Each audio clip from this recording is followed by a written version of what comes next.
Good morning students. आज हम भारतीय संविधान के कुछ महत्वपूर्ण प्रश्नों के ऊपर चर्चा करेंगे और उनके एमसीक्यू के रूप में उनकी तैयारी करेंगे।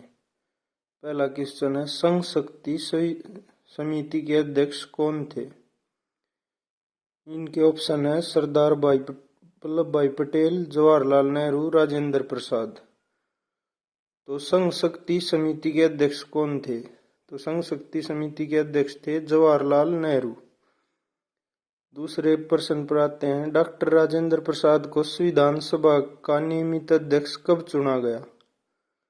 जैसे कि आप सभी को पता है, सबसे पहले संविधान सभा का अनियमित अध्यक्ष 9 दिसंबर 1946 को डॉक्टर सच्चिदानंद सिन्हा को चुना गया था।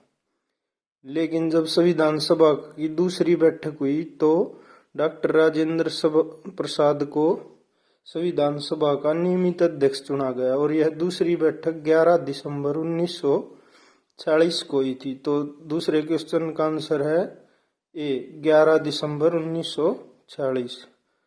1922 तीसरे क्वेश्चन पर चलते हैं। 1922 ईस्वी में एनी बेसेंट की पहल से दोनों सदनों की संविधान निर्माण के लिए बैठक कहाँ आयोजित की गई?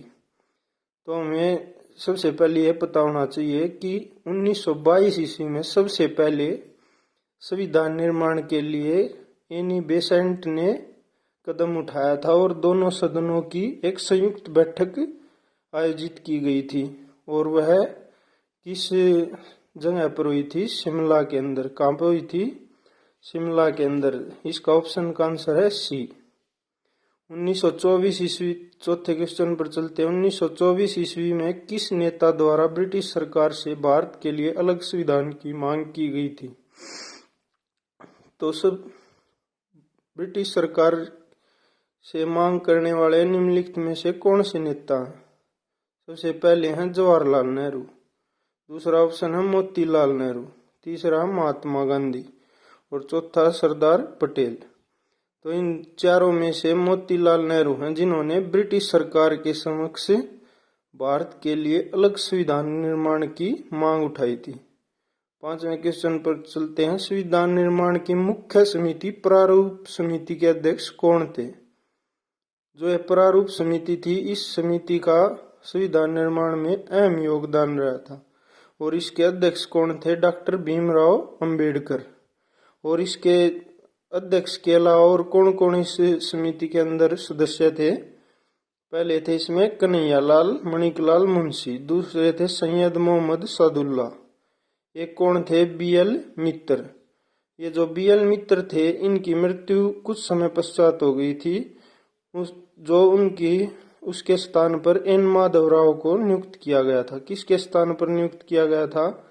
बीएल मित्र के स्थान पर एन माधवराव को प्रारूप समिति के सदस्य के रूप में नियुक्त किया गया था। और कौन कौन थे? एन गोपाल स्वामी अय्यर और कृष्णा स्वामी अय्यर, डीपी खेतान। और कौन थे? डीपी खेतान। और इस प्रारूप समिति के अध्यक्ष कौन थे? डॉक्टर भीमराव अंबेडकर, जिन्हें भारतीय संविधान का जनक भी कहा जाता है। अगले क्वेश्चन पर चलते हैं। छठा क्वेश्चन है, संविधान के प्रारूप पर कुल कितने दिन बहस हुई? तो पहला ऑप्शन है 110 दिन, दूसरा है 144 दिन और तीसरा है 156 दिन और चौथा 165 दिन। तो संविधान के प्रारूप पर कुल कितने 144 दिन तक बहस हुई थी। संविधान निर्माण की प्रक्रिया में कुल समय कितना लगा था? 2 वर्ष 11 महीने व 18 दिन। संविधान निर्माण में कितना समय लगा था? 2 वर्ष 11 महीने व 18 दिन। पूर्ण रूप से अगला क्वेश्चन, पूर्ण रूप से संविधान को कब लागू किया गया? तो बनकर तो यह तैयार कब हुआ था? 24 जनवरी 1950 को। संविधान बनकर कब तैयार हुआ था? 24 जनवरी 1950 को। और लेकिन संविधान को लागू कब किया गया? 26 जनवरी 1950 को, जिस दिन को हम किस रूप में मनाते हैं? गणतंत्र दिवस के रूप में। किस रूप में मनाते हैं? गणतंत्र दिवस के रूप में। 8वां क्वेश्चन है, संविधान निर्माण की प्रक्रिया के दौरान कुल कितने अधिवेशन हुए? तो संविधान निर्माण करने के लिए संयुक्त बैठकें बुलाई जाती थी और अधिवेशन कराया जाता। तो कुल कितने अधिवेशन हुए थे? 12। कितने अधिवेशन हुए थे? 12। Option number B. किस अधिवेशन के अंतर्गत 24 जनवरी 1950 को भारत का राष्ट्रगान बना?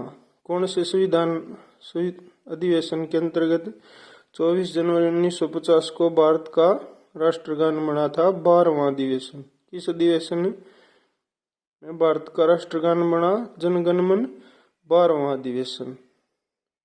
ऐसे ही क्वेश्चंस को जानने के लिए चैनल को सब्सक्राइब करें।